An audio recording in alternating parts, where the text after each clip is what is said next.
The story starts with our boy Kunan, a blind kid who one stormy night asks his family what seeing actually means. His dad explains that it's about colors and shapes, and even reminds him that his scarred eyes are proof of being part of a legendary hero's bloodline. But Kunan can still hear the servants whisper pity behind his back. Later, one of the maids takes him to his magic lessons. Kunan wonders why he even needs magic when he can't move around on his own. But his maid proudly reminds him he has the water emblem. His new tutor, Jai Course, introduces herself and they start training. Kunan tries a water spell called Aori and makes a tiny water bubble. When his tutor accidentally compares its size to an eyeball, she panics until Kunan gets excited and says, "If I can't see now, then I'll just create my own sight with magic." From that moment, Kunan becomes obsessed with experiencing the world. He wants to know what he's eating, what smells surround him, everything. His maid happily helps, even joking around with him until he threatens to lower her salary if she keeps teasing. This kid is savage. He also learns about his ancestor, the great hero Esther, who defeated the Demon King but lost his arm and leg. Since then, his descendants are born missing something: an arm, a leg, or their sight. People call it the hero's scar, but Kunan refuses to let that define him. He decides he'll use his own mana to create his own eyes, no matter how exhausting it is. Even though he's only 7, weak, and easily tired, Kunan pushes himself hard. His maid tells him to slow down, but also helps him train his body by letting him learn swordsmanship. Kunan thanks her, and of course she immediately asks for a raise only for him to roast her again. Time passes, and when his tutor Jenny returns, she's shocked by how much stronger he's become. He refuses to rest and jumps straight into magic practice again. Kunan is determined if the world won't give him vision, he'll build it himself. Kunan completely blows Jenny's mind. She can't believe how much he has improved when she only taught him the basics. Meanwhile, somewhere else, a maid tells Princess Mirika that her carriage is ready. The problem? Mirika really doesn't feel like visiting her fiancé. Every time she's seen Kunan, he's always gloomy, depressed, and drowning in self-pity. Still, the king arranged this engagement, so like a good royal, she has no choice but to go. On the way, she thinks Kunan is important to the kingdom because he carries the hero's scar, so she accepted this political marriage as her duty. But she really doesn't want to spend her whole life staring at a sad face. However, when she arrives, surprise, Kunan greets her happily with a big smile. She asks what happened to him, and he casually tells her he's having the time of his life learning magic. He even apologizes for worrying her and invites her to spend the day with him because he has so many fun things to talk about. Mirika is stunned she didn't know he could smile like that. Excited, she spends the whole day with him, and on her way back home, she's completely enchanted. Meanwhile, Kunan feels like it's the first time he has truly reached out to someone. His maid Aiko proudly tells him that's because he's a real gentleman. Later, Kunan asks Flora to teach him proper night etiquette so he can treat Princess Mirika the right way. Of course, Aiko jumps in and says he also needs to be a funny knight too. Meanwhile, Jenny is losing her sanity. Kunan can now create 7 perfect water spheres at once, something even she couldn't do. He's learning way too fast, and she's officially run out of basic magic to teach him. She knows intermediate magic is dangerous and definitely not something a 7-year-old should use, but this kid is built different. So even though she's scared, she refuses to give up. The next day she tells Kunan they'll try something new. He acts like a proper gentleman again, which shocks her, but she continues. She explains that Aori only creates water, but now he'll learn to change its properties: temperature, thickness, composition, color, everything. She shows him warm water and cold water, explaining that true magic comes from creativity. Kunan finds it super cool and tries it immediately. Aiko tastes the water and says it tastes like apple. Kunan laughs and says it's actually plum flavored. Jenny, meanwhile, is internally screaming because Kunan mastered spells she spent an entire sleepless night researching. This child is a walking headache. That night, Kunan realizes something important. He knows tastes and smells, but he still doesn't know colors. Without understanding color, creating eyes will be hard. Still, he refuses to give up. The next morning, Aiko asks what he wants to drink. And Kunan casually says, "Milk tea without milk. Don't ask, nobody knows." He then uses magic. The water runs over some fruit, and suddenly he freezes. Shocked, he says it felt like he could actually see something. Aiko freaks out with excitement and threatens to slap him if he's joking. Kunan tells her to wait because even he isn't sure yet. Aiko scolds Kunan because yes, she wanted a gentleman with humor, but she definitely didn't sign up for bad jokes. Kunan quickly tells her to calm down because he actually saw colors, or at least sensed them with magic. He tries to prove it and asks if a green apple is red.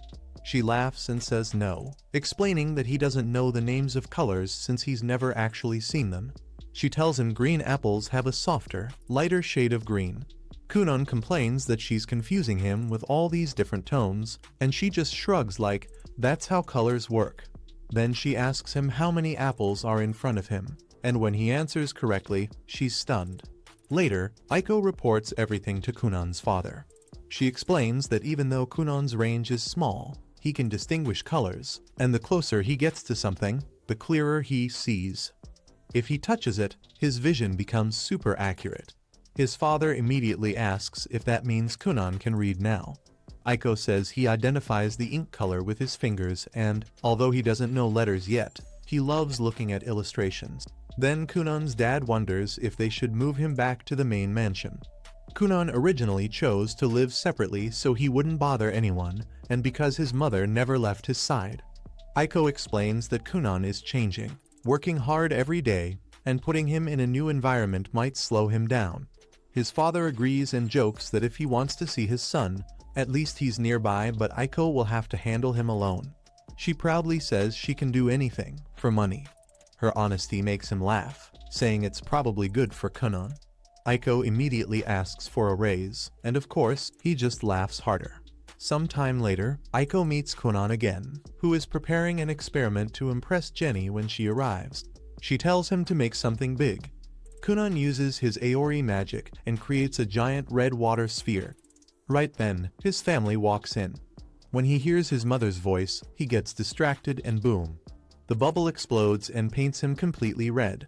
His mother goes into panic mode, while his father yells asking how he could do something so horrifying.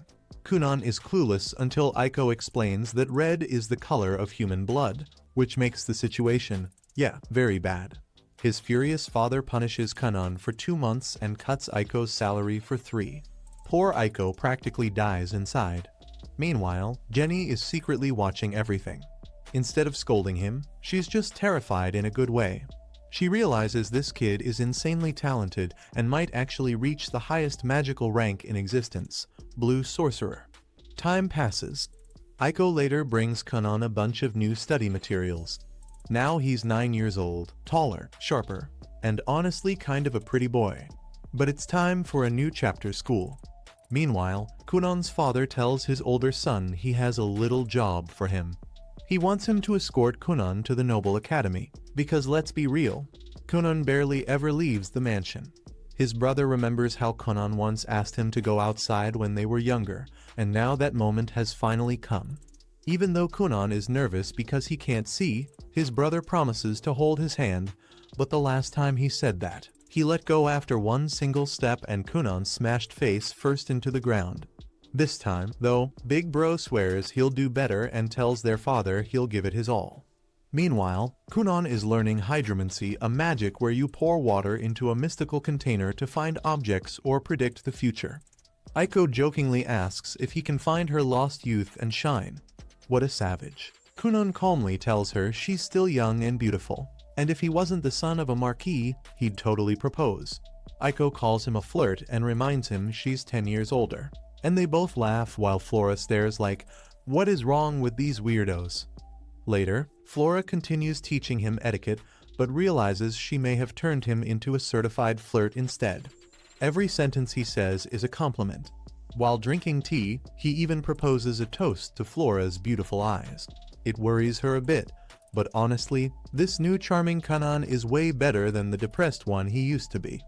That night, the group heads out to meet Kunan's father. While walking through the cold forest, Aiko asks if Kunan can handle it. So he uses Aori magic to make 2 giant warm water bubbles with soft stretchy membranes, instant magical heaters.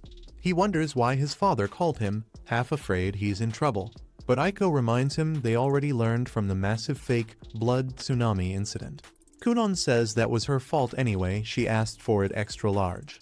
When they reach the mansion, they're greeted by Balin and Kunon's older brother, Ino. They walk together, and Ibu asks if Kunon wants to hold hands again. Kunon confidently says no, he can sense his surroundings pretty well now. Ino smiles, remembering how sad his brother used to be, and tells him he's happy to see him doing so well. Finally, they meet their parents.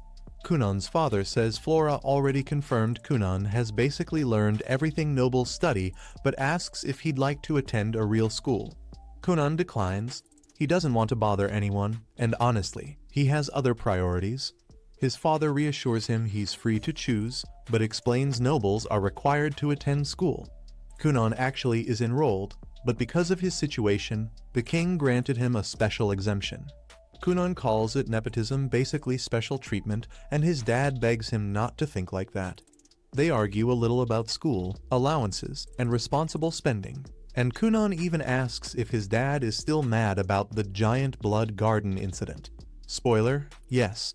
If it happens again, goodbye allowance for months. His mom drags them back to the main topic. His father then mentions Princess Mirica. If Kunon skips school forever, it could hurt her reputation too.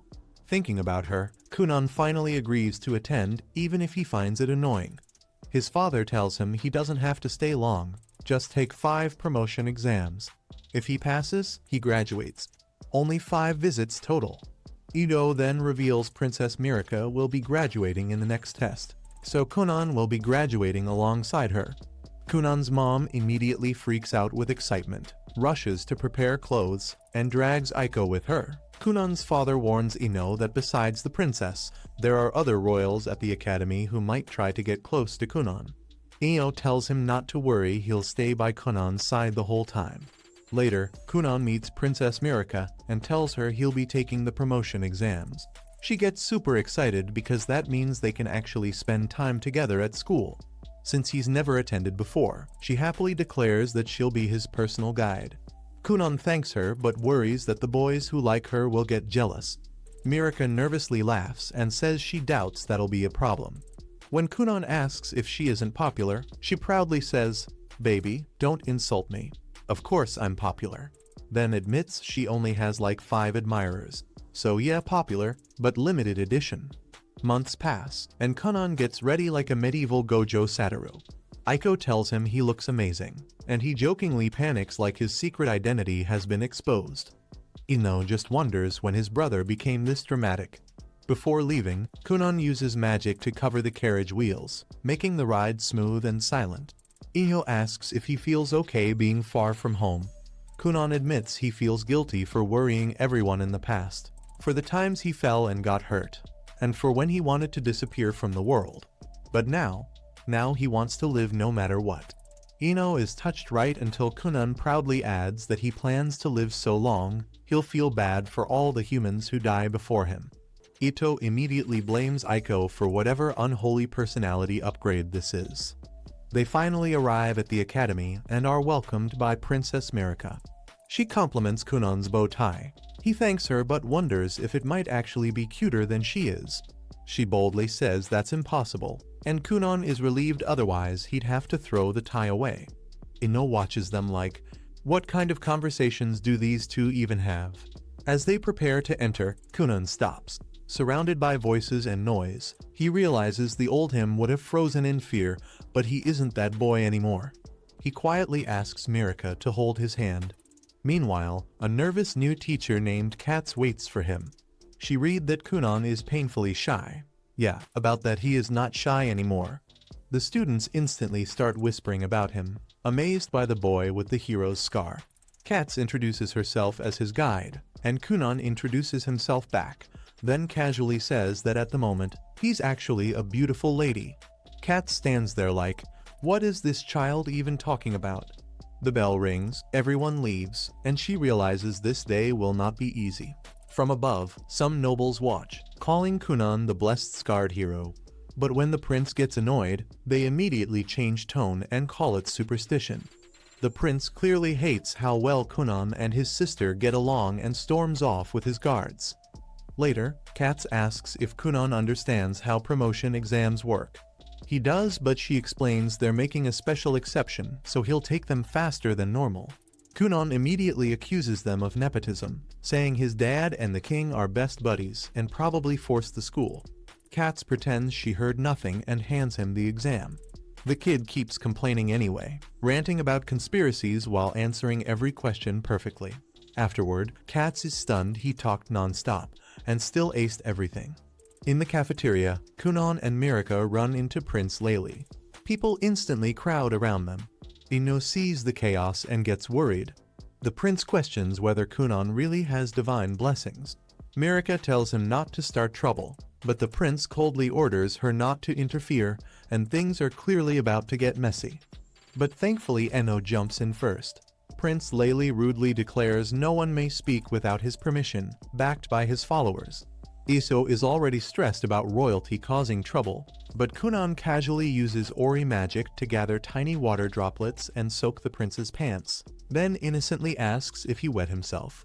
Humiliated, Layli denies it and runs off, while Inno and Mirika immediately realize Kunan is responsible. Kunan dodges the topic, saying he just wants a hamburger.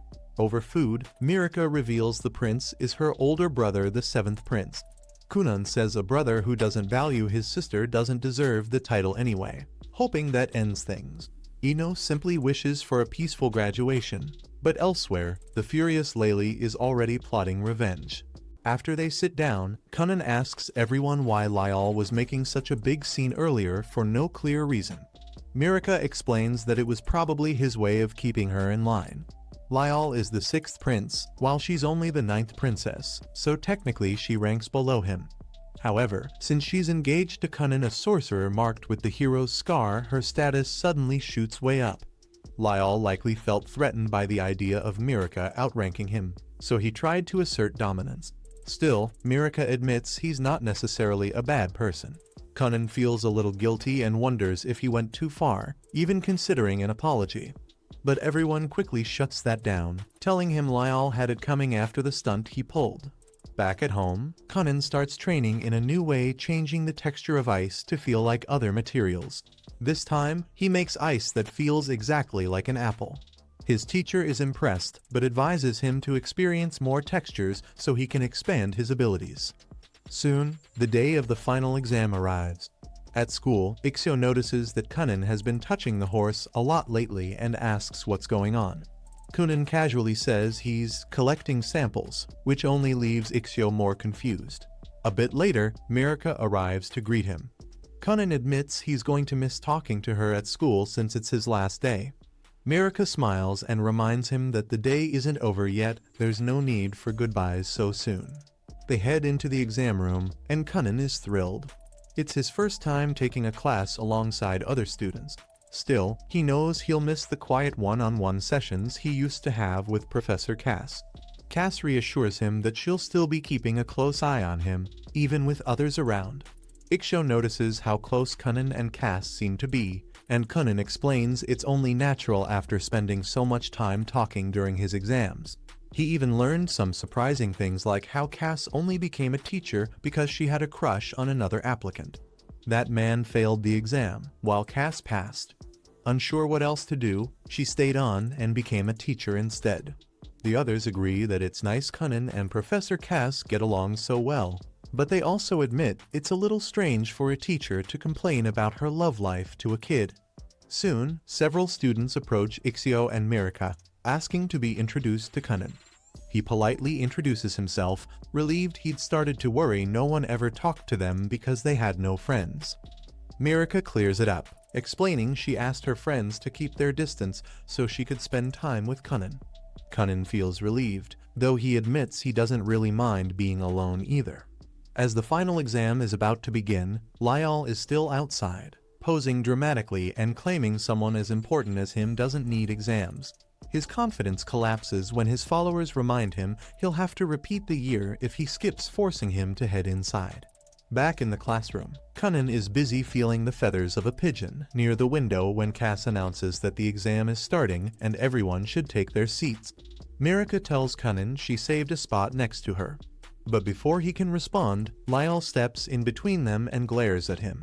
Ixio stays quiet, remembering something he once overheard from the palace maids.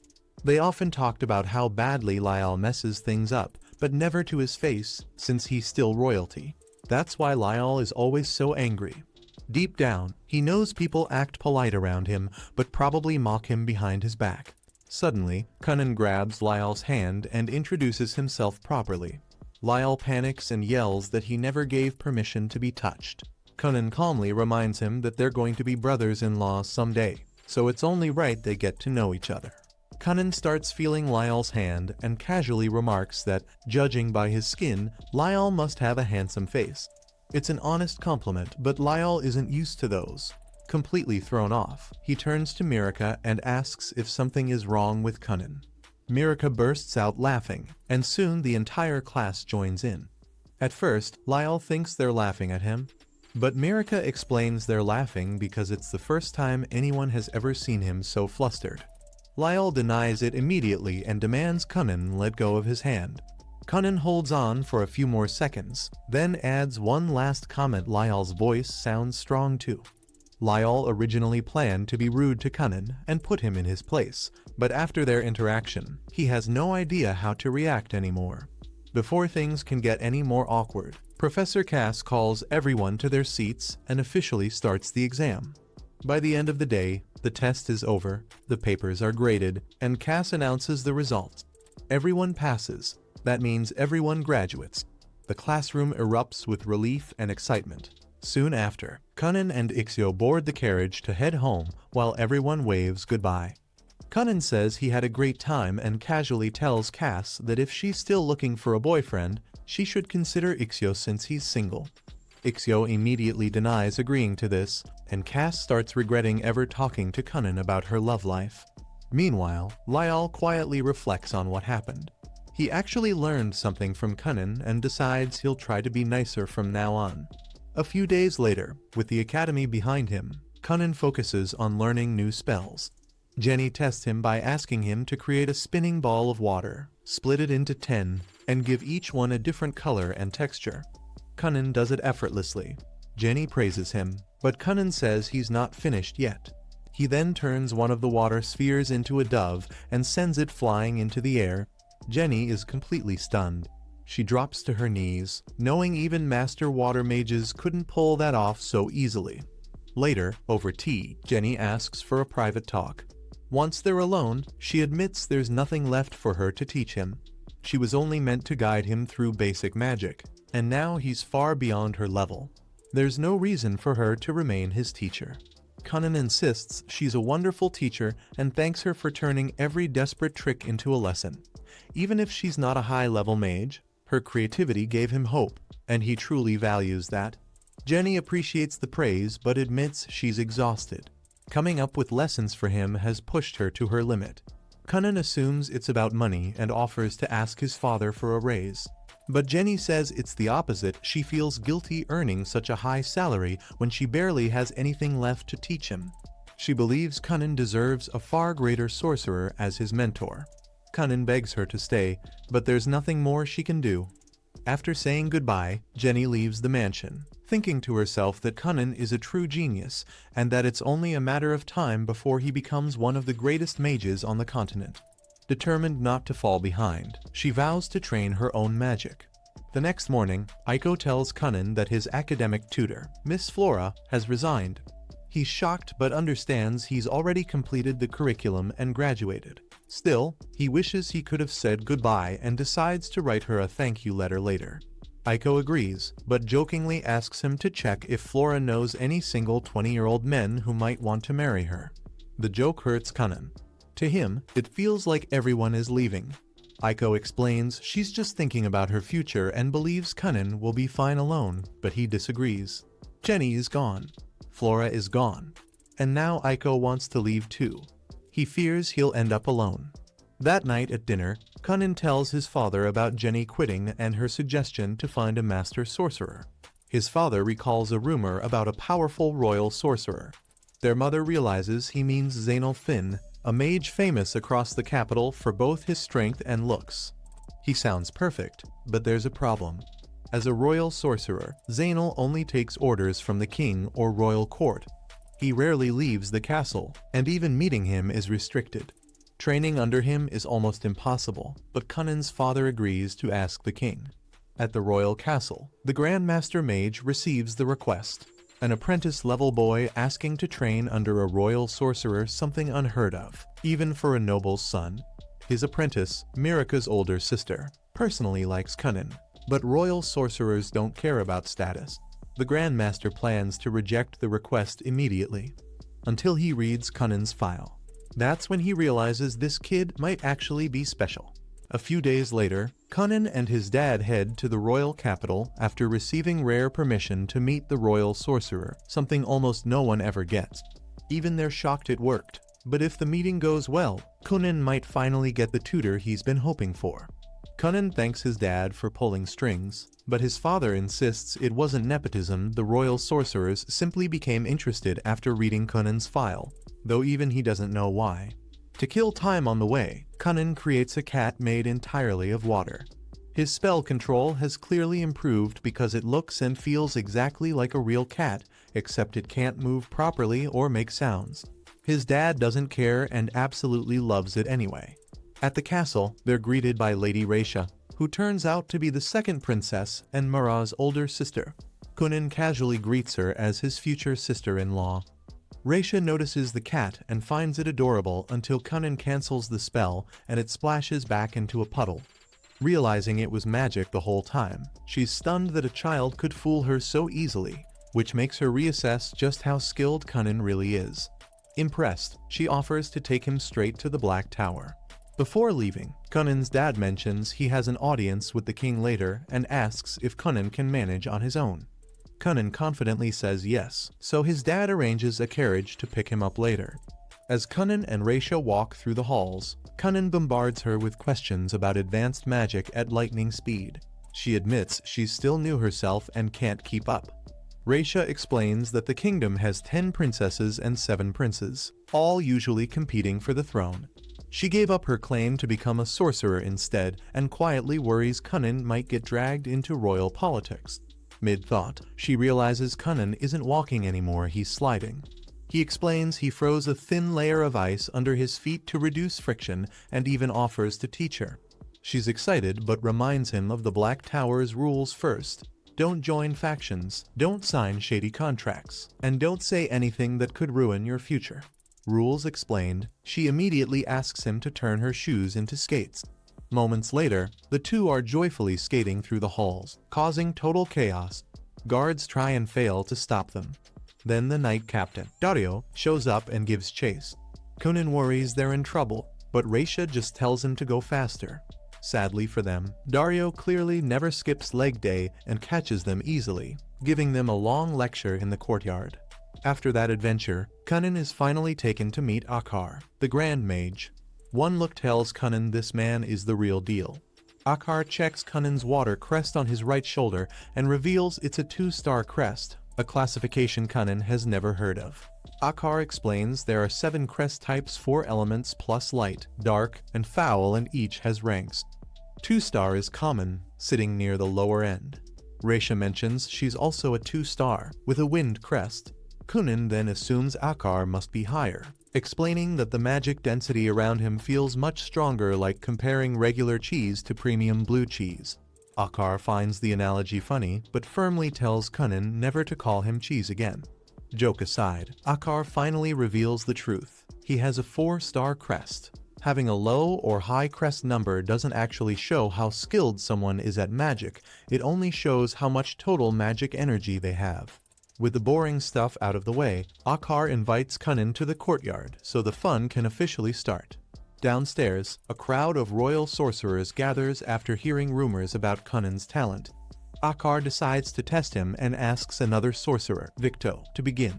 Victo surrounds himself with dozens of floating water balls, and Akar tells Cunnin to break through the spell using his own magic. Kunnan freezes. This is the first time he's ever tried to interfere with another mage spell. He remembers that water magic can control existing water, but he never imagined trying to steal control from someone else. Still, he gives it his best shot and ends up mentally wrestling Victo for control. It's far tougher than he expected, and by the end, he manages to claim only 2 water balls. Kunnan thinks he failed, but everyone else thinks the opposite. Victo admits he never expected Kunnan to take even 1, let alone 2. In fact, Kunnan exceeded all expectations. Akar, clearly amused, asks him to show more. Next, Kunnan creates a giant water balloon in the middle of the courtyard, which Akar immediately starts bouncing on like an excited child. Kunnan nervously wonders if it's okay for the Grand Mage to be playing around during work hours. When asked how he made it, Kunnan explains it's just a water ball modified to be extremely elastic, strong enough to bounce someone all the way to the 2nd floor. Akar decides he's had enough bouncing for the day. Raisha then asks if Kunnan can make other shapes out of water, like people. To prove it, he creates a water doll that looks like Eco. It still can't move naturally, and when he makes it fly, it looks more creepy than cool. Unfortunately, a few castle maids spot it through a window and mistake it for a ghost. Panic breaks out, knights rush in, and the sorcerers immediately start blaming Victo for some reason. Kunnan feels awful. He's been scolded twice on his very first day. Akar tells him not to dwell on it and suggests that next time, they talk magic over lunch instead. Kunnan asks if this means he passed the test, and Akar says the answer should be obvious. He personally promises to assign Kunnan, a royal sorcerer, as his tutor. Kunnan is overjoyed, though he worries it might look like he's siding with a royal faction. Raisha reassures him that royal sorcerers stay out of politics, which puts him at ease. Before Kunnan leaves, Akar asks one final question. What is his goal with magic? Kunnan replies that he wants to someday create new eyeballs for himself using magic. Everyone is moved by his answer and supports his dream. But the mood shifts when Kunnan finds his father waiting and clearly angry. He's heard about Kunnan getting scolded twice in one day and demands an explanation. Raisha tries to take the blame, but his father says it doesn't matter. A sorcerer is always responsible for the consequences of their magic. Someone with the power to kill thousands can't hide behind, "I was just following orders." If an order could hurt others, it must be refused. Kunnan understands, apologizes, and promises to do better. His father leaves, but Kunnan plans to stay a bit longer since he has dinner planned with Mura. Raisha reminds him he's already late, and Kunnan doesn't want to run there sweaty. She suggests flying instead. As a wind mage, she just needs a platform. Kunnan creates another water balloon, makes it float, and once they're airborne, Raisha uses her wind magic to push them forward. It's thrilling, right up until they realize they forgot about landing. They crash safely, thanks to the water balloon, but unfortunately, they land right in front of Dario. It's the 3rd time he's caught them causing trouble, and he is not amused. While Mura is still getting ready, Kunnan and Raisha are busy getting scolded again. Mirika is alerted the moment Kunnan arrives, and she practically sprints to the door, thrilled for their long-awaited date. Soon after, the two head to their reserved restaurant. Once seated, Mirika asks how his visit to the Black Tower went. Kunnan can't stop smiling. He tells her he met Mirika's sister, spoke with several mages, and even passed the evaluation. All that's left now is to be assigned an instructor, though he still has no idea who it'll be. A maid quietly observes the pair and notices Kunnan doing most of the talking while Mirika listens with a soft smile. She doesn't interrupt. Mirika clearly looks happy. The reason Kunnan is talking non-stop is simple. Ever since graduation, time with Mirika has become rare. He's trying to squeeze every thought and feeling into this one evening. He even promises that once they're married, he'll make sure they spend as much time together as she wants. That single line makes Mirika's heart flutter so much that even after the date ends, she spends hours in bed kicking her feet in pure happiness. Kunnan is back at home, focused on writing a report. He's interrupted when Eiko calls him outside, asking for help with her magic. She wants him to create soap bubbles to make washing clothes easier. Kunnan agrees, though he's clearly annoyed about the delay. Eiko scolds him for spending too much time indoors, warning that without sunlight, he'll never grow taller. Nervous, Kunan asks if girls really prefer tall guys. She admits most do, but quickly adds that she'll like him either way, even if he stays a tiny munchkin. After finishing the laundry, the two lie on the grass. Kunan asks if any letters arrived for him, but Eiko says there's nothing. When she presses him, he admits he's waiting to hear who his instructor will be. Unfortunately, there's still no word from the tower. What Kunan doesn't know is that the decision has already been made. Most mages are just too terrified to deliver the news. Eventually, one unlucky mage gathers his courage and visits Xian's room, only to find it buried under mountains of paperwork. When Xian wakes up, he nearly explodes in rage until he hears the Grandmaster wants to see him. His attitude flips instantly. Days later, Kunan finally receives his letter. His instructor has been chosen. Eiko is ecstatic until she reads the name. Xian, the legendary mage feared and admired across the kingdom. Women everywhere would do anything just to meet him, and now Eiko might get to speak with him personally. Meanwhile, Rhea and Mirika head to the royal castle. Because royal sorcerers need direct orders to leave their posts, they plan to officially command Xian to guard Mirika, giving her the perfect excuse to visit Kunan. On the way, Mirika runs into her older sisters, Everil and Lydalia. Unlike Raisha, her relationship with them is strained. They sneer at Mirika, praising Kunan's talent while mocking her as a useless tag along living in his shadow. Rishia immediately shuts them down, telling them to move if they have nothing worthwhile to say. Powerless, the sisters storm off. Later, Kunan waits in his garden with Eiko as the carriage arrives. He steps forward, expecting Xian, but Mirika exits first. He didn't expect her, yet he's instantly happy. Seeing her always lifts his heart. Then Xian steps out. Kunan freezes. Eiko internally panics, but forces herself to stay composed. The pressure radiating from Xian's magic is suffocating. Kunan instantly understands this man exists on a completely different plane from every other royal sorcerer. Mirika notices his silence and checks on him. Kunan brushes it off and introduces himself. Xian, clearly uninterested, admits he only came because the Grandmaster mentioned an interesting kid, though he doubts Kunan deserves the praise. Dario then introduces himself as the knight assigned to guard both Mirika and Xian. Kunan greets him warmly, surprising Mirika. He explains that Dario scolded him and Rishia multiple times during their last visit to the capital, though he admits the knight was just doing his job. Soon after, Kunan, Xian, and Mirika sit together in the garden. Kunan barely acknowledges Xian, too busy chatting with Mirika.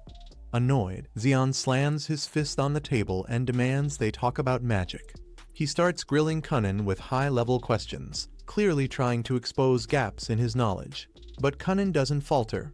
When asked about compound spells, he explains how splitting and rearranging magic circles creates entirely new effects.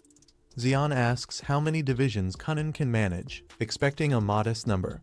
Kunan casually answers that he can handle 31 sections and sometimes even 32, though it's unstable. Xian is stunned. Now he understands why the Grandmaster was so invested. Still, he smugly claims he can manage 50. That number leaves Kunan speechless. But Xian presses further, asking how Kunan broke past the infamous 20-section wall. Kunan explains that once he began layering spells, the limitation disappeared entirely. This genuinely impresses Xian. Discovering something so advanced alone is rare. Still, he decides to push Kunan further. Kunan excitedly asks to see a 50-layer spell. Xian refuses, saying there's no point, and besides, he hasn't officially accepted him as a student. Instead, he conjures an enormous, flawless earth wall and tells Kunan to destroy it if he wants to be taught. He also asks for that rumored waterbed spell so he can watch comfortably. The moment Xian lies down, he instantly falls asleep from how absurdly comfortable it is. Eiko doesn't blame him, the same thing happened to her. Kunan studies the wall. It's reinforced, smooth, and dense with magic easily over 40 sections. Even if he can't replicate it, he already knows how to break it. Rather than acting immediately, he waits chatting with Mirika until Xian wakes up. 2 hours later, Xian opens his eyes and scoffs at the untouched wall, asking if Kunan gave up. Calmly, Kunan says he simply hadn't started yet. When Xian gives the signal, Kunan casts a simple bubble spell. Xian instantly understands. No matter how strong the wall is, it's still dirt. Saturate it with enough water, and it will collapse on its own. Xian praises him.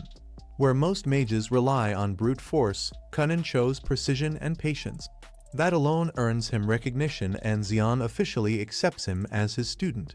Kunnan is overjoyed. He has a legendary master and Mirika by his side. But Xian immediately warns him training will leave no room for distractions. Then Xian turns to Mirika and asks what she plans to do. With Kunnan's talent, power, and future influence, countless women will chase him. How will she stand out? Kunnan snaps back, telling Xian to stop. Xian insists he wasn't being cruel, he was actually rooting for her. Still, Kunnan says some truths don't need to be spoken. With Xian's attitude, it wouldn't surprise him if he once drove away the woman he loved. The words strike deeper than expected. Xian explodes, yelling at Kunnan to shut up. That night, Mirika lies awake, thinking about everything Xian said. She knows Kunnan is destined for greatness, and if she wants to remain by his side, she realizes she can't stay the same. She'll need to grow stronger too. A few days later, Xian and Erika return to Kunnan's house for his next lesson. Kunnan is super excited, until he realizes today's training isn't training at all. Instead, Xian drags him into an empty office and dumps a mountain of documents on the table. This was supposed to be Xian's job, but he's way too lazy. He tells Kunnan to finish everything by the end of the day, then casually asks him to make a waterbed so he can nap. Since Kunnan is busy all day, Mira won't get to talk to him. Eiko offers her some tea, but Mira politely declines and asks for a favor instead. She wants to secretly practice swordsmanship while she's here. She asks Eiko to keep it hidden from Kunnan because she wants to surprise him once she's strong enough to feel worthy of him. Outside, Mira trains hard. Inside, Kunnan struggles through the paperwork. Xian's handwriting is so bad it honestly qualifies him as a doctor. When Xian asks if he's done, Kunnan admits he's only halfway through. Xian calls him slow, and Kunnan fires back that he'd be finished if Xian didn't write like a toddler. Since half the notes are unreadable, Kunnan ends up reconstructing the theories himself. Xian admits his handwriting is awful, but claims its intentional deciphering messy notes forces real understanding, not just memorization. It actually works, so Kunnan thanks him, even though it's obvious Xian just dumped his work on him. Before leaving, Kunnan asks about a strange spell diagram. Xian says it's easier to show than explain and tells him to visit the Black Tower next time. A few days later, Kunnan arrives at the Black Tower, where the royal sorcerers excitedly want to see his magic. But Xian drags him away, knocking everyone out with waterbeds. Xian explains magic tools, everyday items powered by magic, then shows off his latest invention, a magic lunchbox that keeps food hot. The metal parts are finished, but the soft internal mechanisms need precision, so Xian recruits Kunnan. When the Grandmaster interrupts to invite Kunnan to lunch, Xian solves it the usual way, another waterbed. They complete the lunchbox together, with Xian handling the outer structure and Kunnan managing the delicate internals. Afterward, other sorcerers praise Kunnan and even suggest he change teachers, but Kunnan says he's happy with Xian, making everyone jealous. Kunnan later learns Erika has already started noble school. Asked about his future, Kunnan says he'll skip classes and just take the graduation exam. The Grandmaster suggests the Magic Academy open at age 12, giving him 2 years to decide. Even Xian agrees. 2 years pass. Kunnan masters 55 section spells, reaching Xian's level. The completed lunchbox becomes a kingdom-wide success. The only catch? Xian takes all the royalties despite Kunnan doing half the work. And Kunnan is not amused. Kunnan and Xian have already collaborated on 8 magic tools and 5 magic theory papers, but one day Xian suddenly tells Kunnan he'll handle future work alone. When Xian insists the unfinished insect trapping device is no longer Kunnan's concern, Kunnan realizes the truth: Xian is deliberately pushing him away. Xian explains why. Kunnan is about to turn 12, old enough to enroll in magic school. Kunnan doesn't want to leave and argues he can keep learning from Xian, but Xian shuts that down. As an earth mage, there are limits to what he can teach a water mage like Kunnan. At school, Kunin might meet water mages far more skilled, and the world beyond Helia is much bigger than he thinks. Though Kunin understands, leaving still hurts.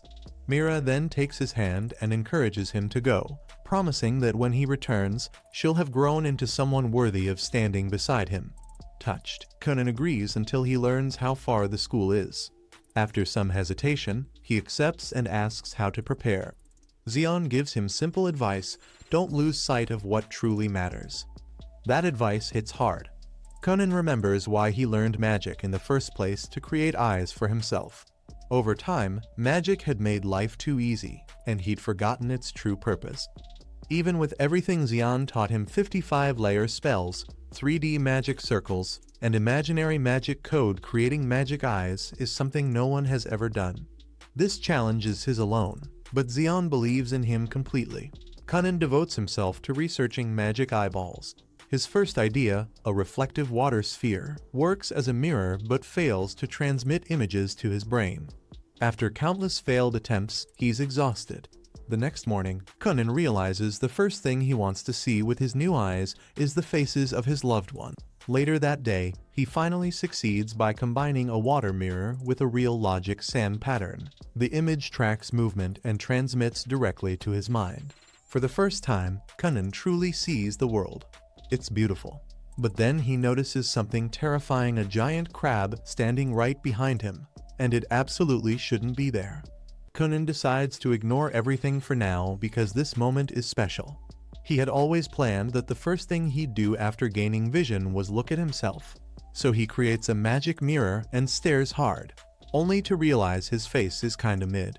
Yeah, the big reveal was not as legendary as he imagined. After that disappointment, he turns to the giant crab in the room and asks why it's even there, because this is definitely not normal. The crab doesn't respond, and for a second Kunin wonders if this is Eiko's true form. But that theory dies fast when Eiko suddenly bursts into the room. She scares him so badly that he stumbles straight into the crab, except his hand goes right through it. He can see it clearly, but it's not physically there. Meanwhile, Eiko is confused why Kunin is swinging at invisible air. Then she notices the floating magic eye and realizes he finally succeeded. She gets super excited and hugs him tightly, accidentally knocking the eye around and making Kunin dizzy. After apologizing, she offers to cook a huge feast to celebrate. Kunin loves the idea, but there's still one problem. The giant crab is still standing there, and Eiko can't see it at all. Things get even stranger when Kunin notices a black horn on Eiko's head, something she's never mentioned and clearly doesn't know exists. Confused and overwhelmed, Kunin decides to ignore it for now and deal with it later. Soon, he steps outside to experience the world for the first time. He expects beautiful fields and blue skies, but instead sees dark land, a black sun, and a gloomy atmosphere. Since he's never seen the sky before, he has no idea if this is normal or totally cursed. Eiko joins him as they head to the main house to share the good news. But the invisible crab keeps following Kunin everywhere. Inside, Ixio and Kunin's mother celebrate his new vision. But now Kunin sees even more weird stuff. Ixio has wings, and his mom has two different colored eyes. They look awesome, but nobody else can see it. Then his father rushes in, and instead of a cool feature, he looks like a walking disaster straight out of a nightmare. Realizing no one knows about their strange appearances, Kunin decides to ask Xion for help. Soon, word reaches the royal castle, and Xion is allowed to visit. Mirika rushes to greet him first, curious to see how the eye works. Kunin explains that it doesn't replace his normal sight, it projects images straight into his mind, but his real eyes still need to stay open. That's when Mirika realizes he's been keeping them shut the whole time and tells him to look at her properly. Nervously, Kunin opens his eyes, and thankfully, she looks completely normal and just as beautiful as always, except for one tiny detail. There's a random feather sticking out of her head. Weird, but close enough to normal. Dario shows up next, and in Kunin's strange vision, he's holding what looks like a legendary sword. But nothing tops Xion's entrance. To Kunin, Xion doesn't even look human anymore, he looks like a glowing figure made of pure light. The brightness is so intense it feels like staring at a phone screen on full brightness in the middle of the night. Kunin pulls Xian aside and explains everything: the giant crab creature, the distorted appearances, and the visions that won't go away. Xian laughs at first, thinking it's a joke, but quickly understands Kunin is serious. He offers two theories. First, the magic eye might allow Kunin to see people's souls, and those souls take strange shapes. Second, it could be magic sickness, a condition where strong magical energy overloads the brain, causing dizziness and hallucinations of invisible beings. Xian admits he once experienced something similar and saw floating creatures with no physical form, which sounds dangerously close to Kunin's crab monster. There's no definite answer yet, so Xian tells him to keep watching and look for patterns. When Kunin worries he messed up the spell, Xian shuts that thought down immediately. Anything created by someone as talented as Kunin wouldn't fail so easily. He reminds him that even in nature, every creature sees the world differently. Some have dozens of eyes, others have none. There's no single right way to see reality. What Kunin is witnessing might not be a flaw. It could be something incredibly important. For now, Xian advises him to keep it secret. Until they understand it better, drawing attention could bring trouble. Kunin agrees, though staring at Xian still feels like staring into a living flashlight. That evening, Marika finishes training and waits outside with Eiko, while Xian continues talking to Kunin. While waiting, she mentions Kunin's birthday is coming up and wonders what gift she should get him. Eiko laughs and tells her not to overthink it. Anything from her will make him happy. When Kunin finally comes out with Xian bursts into laughter after seeing Marika, imagining how ridiculous she must look in Kunin's vision with that feather on her head. Later, Eiko helps Kunin clean his office. When she asks what to do with a pile of books, he tells her to return them to the library. He's already finished reading them all. The reason for the cleanup soon becomes clear. Today is Kunin's 12th birthday, and he's officially chosen to leave for magic school. That night, his family throws him a small celebration. Everyone is proud, but the joy is mixed with sadness since he'll be leaving for years. His mother struggles the most, worrying about life without him around. Kunin promises that no matter how far he goes, she'll always be in his heart. Later, Kunin and Marika stand together on the balcony. She asks if he's ready, and he says he only packed his favorite clothes and the essentials. He can buy everything else later. Sadly, Marika won't be able to see him off because of school, but Kunin understands. Then she gives him her gift. Inside the box is a beautiful bracelet. She explains that she bought matching ones for both of them. Whenever things get hard at magic school, she wants him to talk to it like he's talking to her. She'll do the same, so no matter how far apart they are, they won't feel alone. Kunin promises to write letters as often as he can. Marika promises the same. They swear to wait for each other no matter how long it takes. On the day Kunin leaves, his family gathers to say goodbye, all struggling to hold back tears. They expect Kunin to break down too, but he's already accepted it. He knows it's only 4 or 5 years. And more than anything, he's excited. New sorcerers, new challenges, a brand new adventure. 5 days pass, and Kunin is still traveling toward the magic school like it's located on the other side of the world. Eiko finally loses patience and asks how long this journey is supposed to take. Kunin casually drops the truth. The school is in another kingdom, and they haven't even left Hulia yet. At this pace, it'll take almost a month. The only good news is they're about to reach his grandpa's mansion to rest. But Kunin feels uneasy. Eiko has already made it clear she doesn't want to stay a maid forever. She wants a husband, kids, and a real future. And now this trip could be her chance to leave. Soon, they arrive at Grandpa's place, and Kunin is overjoyed since it's been 4 years. The mansion even has a massive magic library, the real reason Kunin begged to come. Grandpa rushes out happily, demon horns and all, which still feels weird to Kunin. To celebrate Kunin joining magic school, Grandpa offers to buy him anything, literally anything. Sadly, Kunin's mom already sent a letter limiting him to 500k. Grandpa is crushed since he was planning to buy a whole cruise ship. Then Kunin asks for a new maid, and that's when they meet Ringo, Eiko's little sister. She's basically Eiko 2.0, except she already has a fiancé, which somehow makes Eiko jealous. Ringo is nervous about serving a noble hero Scar Kid, but Kunin turns out super chill. Eiko warns her that Kunin forgets to eat when studying magic, so sandwiches are now part of her job. She also tells Ringo not to fill his head with naughty ideas or turn him into a playboy. Ringo promises, though she admits girls will probably swarm him anyway since he's kind, smart, and handsome. Eiko refuses to believe that, and they argue until they remember the sandwiches. The next morning, Eiko hugs Kunin tightly goodbye, saying she'll miss him but believes he'll be okay. Then Kunin and Ringo head toward magic school. Kunin worries about keeping her away from her fiancé for years, but Ringo smiles and explains they agreed she'd work to save money for the restaurant they planned to open. A few days later, they stop in a city packed with magic shops. Ringo is amazed. Kunin spots a cool magic book in a window and rushes inside like a kid in a candy store. He wants it badly but says buying magic books would make him poor. Then Ringo checks the price. 5 million. At that price, she could open an entire restaurant empire. Kunin just shrugs. Magic books are usually one of a kind, and rare things don't come cheap. The shop owner overhears and asks if he's from the magic school. Kunin explains he's a mage but hasn't enrolled yet. The woman gets excited and politely asks him to show some magic. Kunin creates a tiny water cat in her hands. She's completely stunned. She's never seen a spell like that before. She admits she's not a mage, just a huge magic fan, and warns him the competition in Darashik is brutal this year. The saint from the Holy Kingdom is joining, and last year they had monsters like the Inferno Prince and the Lightning Bolt.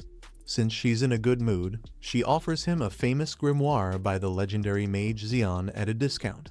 Kunin casually declines because he literally helped Xion write it. Ringo is still shocked by the prices as they leave. Next, they stop at a fabric shop. Kunin touches everything like a curious cat, annoying the owner who assumes he's rich nobility. When yelled at, Kunin calmly says he just wanted to feel the textures. He asks about rare dark fox fur and after feeling it once, casually creates a dark fox using magic. The owner nearly faints. Kunin explains he collects texture samples so his magic creations feel real. Moments later, the saint and her group enter the shop and find the dark fox.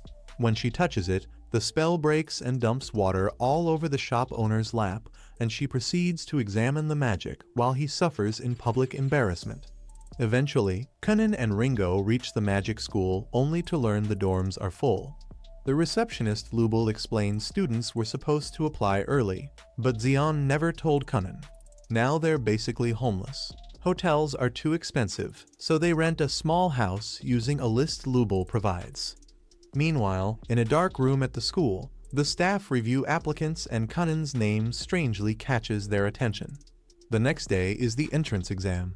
Ringo isn't allowed inside and even tries to bribe Lubel, which fails badly, so she waits outside while Kunin enters. The other applicants stare at him like he's crazy, because he's wearing an eye mask. Kunin activates his brand new magic eye to secretly check out the other applicants and immediately notices they all have some weird little hidden traits. But one girl really grabs his attention. He walks up to her and casually asks if she's the saint from the Holy Kingdom. She confirms it while also wondering how this random guy knows who she is. Kunin cheerfully explains he's just excited because she's the first real-life light mage he's ever seen and he wants to learn everything about it. She bluntly tells him there's no point, since light magic is obviously superior to all other types, so as a water mage, he wouldn't understand anyway. The others stare at her like she just said the sky is green, because there's no magic ranking system. Realizing she messed up, she apologizes and admits she was just repeating what the temple taught her. Then she awkwardly adds that she might accidentally offend people since she lacks normal emotions due to the hero scar she inherited. Kunin lights up at that, joking that they could be disabled besties, which only confuses her more. Right then, Professor Soth and his assistant Sci-Fi arrive to begin the entrance exam, except surprise. Everyone's already accepted into Darashik Magic School because just being a sorcerer is enough. The whole hard exam rumor, pure marketing. Since all 4 students have rare magic crests, admission was guaranteed anyway. There are 3 course levels: basics for newbies, regular teacher-led classes, and an elite independent research track where top mages basically do whatever they want legally. Kunin is thrilled about that last one. The practical test begins. Hank shows off a clever fire spell that draws a flaming path across the ground. Rhea blasts the field with a dramatic wind attack, and Reyes fires an almost impossible to dodge beam of light. Then it's Kunin's turn. He casually admits he only knows 2 simple water spells, which shocks everyone, especially since he has recommendation letters from the Grand Mage of Hulia and the famous Xion. Turns out Sci-Fi has beef with Xion, which explains her attitude. To raise the difficulty, Soph challenges Kunin to break through his wind barrier. Sounds impossible for basic water magic, except Kunin calmly surrounds him with endless swirling red bubbles, creating a floating vortex trap. He even makes a comfy water chair and announces he can keep this up for 2 days, while Soph will run out of mana in half a day. Realizing he's been outplayed, Soph admits defeat. Kunin immediately turns back to Reyes and asks her to show more light magic. He even offers to take her on a parfait date. She refuses. Soph tells him to stop flirting because the interview round is next. As Hank gets called in, Kunin casually asks what the interviews are even about. Soph admits he can't really explain what the interviews are about since the questions change depending on the student, so Kunin will just have to wait and see. While waiting, Kunin casually grills Soph about wind magic, and Soph actually enjoys the chat. After the others finish, Soph asks Kunin what he would have done if their earlier fight had a time limit. Kunin calmly says he would have fused his bubbles into the wind barrier and hijacked it from the inside. Soph is skeptical, he's never even heard of that trick, but Kunin shrugs and says controlling a spell from the inside just feels easier than fighting it from the outside. He also declares water magic the most versatile element since it can slip through almost anything, though he admits he's still figuring out how to push it to its full potential. Soon it's his turn. Sci-Fi leads him to the interview room, but Kunin notices something strange: his magic senses can't see past the door. Since he's blind, he asks Sci-Fi what it looks like, and she awkwardly remembers that detail before telling him it feels like nighttime inside. He walks in alone anyway, only to realize this is true darkness, so dark that even his magic eye gets forcefully shut down. Suddenly, he's surrounded by 7 mysterious figures. One woman steps forward and casually mentions she used to be Xion's master. Kunin immediately tells her not to come any closer because he has a fiancé and doesn't want misunderstandings. She's baffled, especially after hearing he was flirting with Reyes earlier, but he insists that was pure academic curiosity. Changing the subject, she asks if he learned anything today. Kunin excitedly rambles about all the cool magic he saw and how he plans to remix those ideas into his own spells. Satisfied, she places him in the advanced class and even hints she might personally mentor him if he performs well. Unfortunately, Kunin has already walked out mid-sentence because he stopped paying attention once he heard advanced class. Despite being ignored, she can't help but smile when he entered. He attempted a strange, unfinished spell she'd never seen before. Incomplete or not, she's convinced Kunin is going to be very interesting. Back at Kunin's house, his parents receive a letter from Ringo. Good news: first Kunin passed the entrance exam and even made it into the advanced class. They're proud. Then they keep reading. Apparently, their genius son got a little carried away during the exam and painted the school lawn red with blood. His father explodes. First day of school and he's already causing chaos. He immediately considers cutting Kunin's allowance for a month. Small problem, though advanced class students aren't allowed to receive an allowance anyway. So, nice threat, Dad. When the advanced class hears this rule, panic spreads. The school expects them to survive on their own. No pocket money, no family support, just vibes and hard work. Reyes is especially not okay with this. She stands up and tells Professor Soph that this rule is ridiculous. She came here to study magic, not to start a side hustle. But Soph calmly explains that the goal is to turn them into top-tier mages. If they can't earn money on their own, they'll never truly stand at the top. That's why the rule exists. For Reyes, this is a disaster. Her monthly expenses are around 1.5 million. And she also pays the salaries of her 2 maids who double as her bodyguards. Suddenly, student life feels very expensive. The elite class is finally given access to their private labs. The rooms are free, but every material comes out of their own pockets. No one will force them to work hard. But if they fail to earn enough academic credits by semester's end, they'll be demoted. Credits come from professor-approved achievements. In short, succeed or fall. Sophie wishes them luck. Kunin isn't worried. He's already earning royalties from his publications with Xian, and if needed, he can work as a magic engineer. Feeling confident, he casually asks Reyes what job she'd like to take, even invites her to discuss it over parfait. She rejects him instantly. That night, Ringo notices Kunin sulking at dinner. He admits Reyes keeps turning him down. Ringo gives simple advice. If someone says no, stop pushing. He agrees. Then she asks if he'll be okay without an allowance. Kunin quickly assures her he can still pay her salary, which was her real concern. Meanwhile, Reyes' situation is far worse. She's completely cut off from her family's financial support. No money. No supplies.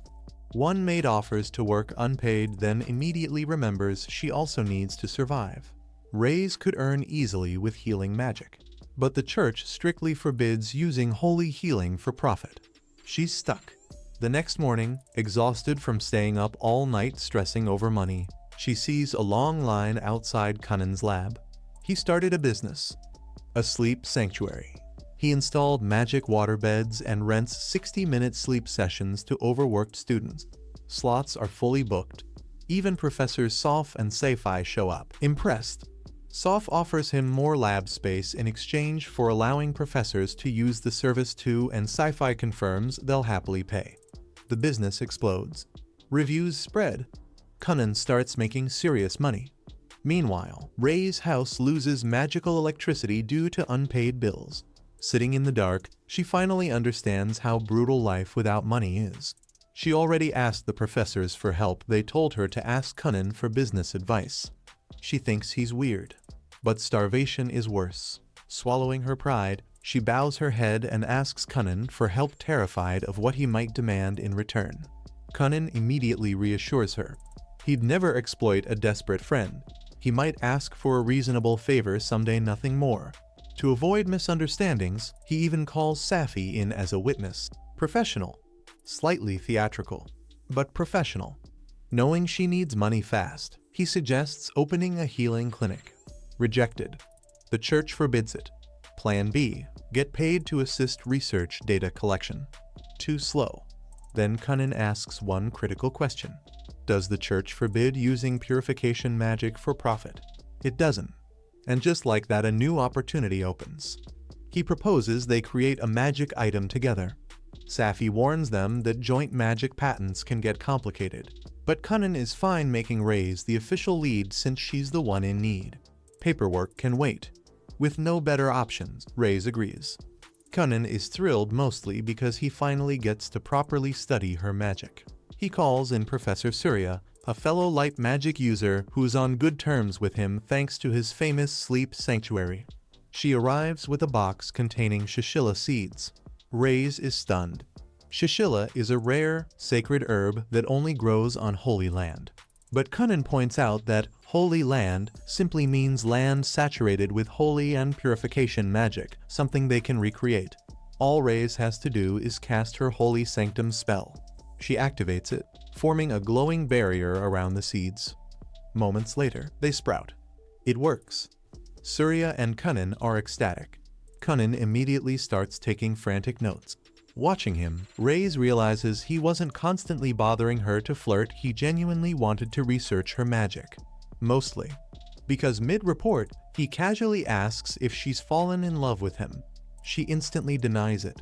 He looks strangely relieved. Then comes the shocking part. Each seed costs 200,000. Students must fund their own research, and Reyes had nothing.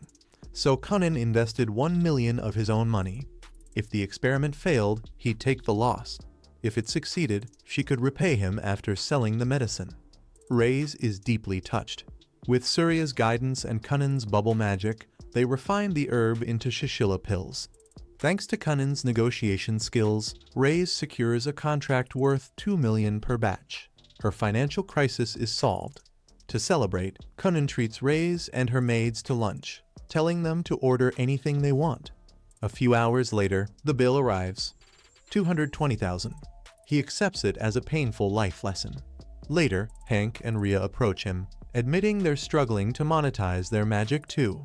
He agrees to help on one condition: they participate in his experiments. Hank must use fire magic to cook bacon.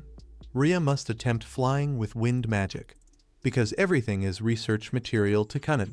Meanwhile, inside the sleep sanctuary, 3 different girls who've been secretly watching Kunin run into each other and quickly realize they're all interested in him. They do not become friends. A month later, Kunin proudly presents his newest invention to the professors, a hairless rat-shaped pillow doll. It's designed for customers to hug while sleeping, since some people still struggle to get comfortable on his waterbeds without the right pillow. When he offers the professors a chance to try it, Hank quickly refuses, saying if it's really that soft, he might never let go. After the presentation, Kunin goes to introduce the product to his exhausted customers. Meanwhile, Saf and Safi discuss how well the advanced class students are doing. Kunin has already built a profitable business, Reyes is managing on her own, and Hank and Rhea are also earning money through experiments with Kunin. The class looks extremely promising. Still, Saf warns that rival factions will eventually start making their move. Right on cue, the 3 mysterious girls who were spying on Kunin arrive looking for him. Hearing he already left, they politely apologize and leave. Meanwhile, Kunin unveils the rat pillow to his customers, and everyone eagerly books afternoon sleep sessions. Once things settle down, Kunin takes a break until he smells something familiar. Hank is cooking the fire magic bacon Kunin requested. Curious, Kunin creates water stairs to go downstairs, only to discover Hank has burned the bacon again. Hank admits cooking is harder than it looks, especially since maintaining a steady fire temperature with magic is difficult. Kunin simply advises him to cook bacon slowly over low heat and keep practicing. Afterward, Kunin checks on Rhea's flying experiments. Rhea can launch himself into the air, but still can't stay there and crashes down. Luckily, Kunin catches him with a waterbed and suggests mastering floating first. Later at lunch, Kunin asks the chef to make sandwiches with Hank's bacon. Even though it's completely burnt, Kunin refuses to waste food and says Hank should suffer the results too. Rhea joins to save money. Reyes asks for a free sandwich, and the 4 eat together. One bite later, Reyes almost chokes trying to chew the rock-hard bacon. At the same time, the 3 spying girls return and wait for Kunin outside. When he appears, they rush toward him, but other customers scold them for cutting in line, forcing them to wait. When they finally reach Kunin, they notice his new pillow package advertisement. The moment he explains how comfortable it is, they completely forget why they came and book a full sleep session instead. Meanwhile, Hank keeps experimenting with low-temperature bacon. Rhea continues practicing floating. Reyes focuses on growing holy herbs. Watching them, Safi says things are going smoothly. But Reyes still doesn't understand how earning money helps them become better sorcerers. Safi explains that most young sorcerers rely on family funding for experiments. If that money disappears, desperate mages can easily be exploited by shady people. Learning to support themselves protects them. Reyes finally understands. Then Safi remembers something important: recruitment season has started. She asks if any factions approached Reyes, but surprisingly no one has contacted her or the others. The reason? The factions did send recruiters, but they're all asleep in Kunin's shop, enjoying his waterbeds. The next day, the group talks about factions during lunch. Reyes explains the 3 main ones: Ability faction, Harmony faction, Rationality faction. They mainly help sorcerers cooperate on large-scale experiments. But Kunin only focuses on one detail: working with lots of girls who admire him. Students can join any faction or stay independent. Hank already plans to join the Harmony faction, while the others are still undecided. Meanwhile, Hank proudly serves new bacon, claiming it's finally not burnt. Everyone takes a bite and instantly regrets it. The bacon isn't burnt anymore, it's just extremely salty. At the same time, faction leaders discover their recruiters spent the entire day sleeping in Kunin's shop instead of recruiting students. Annoyed, the three leaders personally head to find Kunin. But when they meet in the hallway, they realize they're all after the same student. To keep things fair, they decide to settle it with a competition to see who gets to approach him first. Meanwhile, in the garden, Hank keeps grilling bacon but starts getting exhausted. Kunin reminds him that he's paying for all the wasted meat and Hank's salary, so Hank silently goes back to work. Kunin then checks on Rhea's training, and Rhea proudly demonstrates that he can now float steadily in midair. Impressed, Kunin creates a protective water bubble and tells him to practice flying inside it so crashes won't hurt him. Rhea is amazed by the spell and realizes that even though he was the strongest mage in his hometown, he's still far behind Kunin. Still, he's determined to improve so he can earn money and repay his family. Just as Rhea prepares to fly, a huge explosion echoes from the forest. Looking over, they see the three faction leaders fighting with powerful magic, each trying to win the right to recruit Kunin. Rhea is confused, but Kunin simply thinks the battle looks fun. Back at the grill, Kunin suddenly appears and says he's disappointed. Hank has only been adjusting the temperature, which Kunin finds boring. He funded the experiment to see creative uses of fire magic, not basic cooking. At that moment, Saf calls Kunin because a sleep-deprived professor urgently needs a water bed. Kunin instantly creates solid water stairs and rushes off. Watching him turn liquid water into solid stairs makes Hank realize he's been using fire magic too simply. Fire isn't just heat, it can also control flame color and even smell. Inspired, Hank creates flames that smell like perfectly cooked bacon and even infuse flavor directly into the meat while grilling. Right as he finishes testing it, a member of the Harmony faction invites Hank to join. Meanwhile, Rhea tries his first real flight test, but mostly crashes into buildings.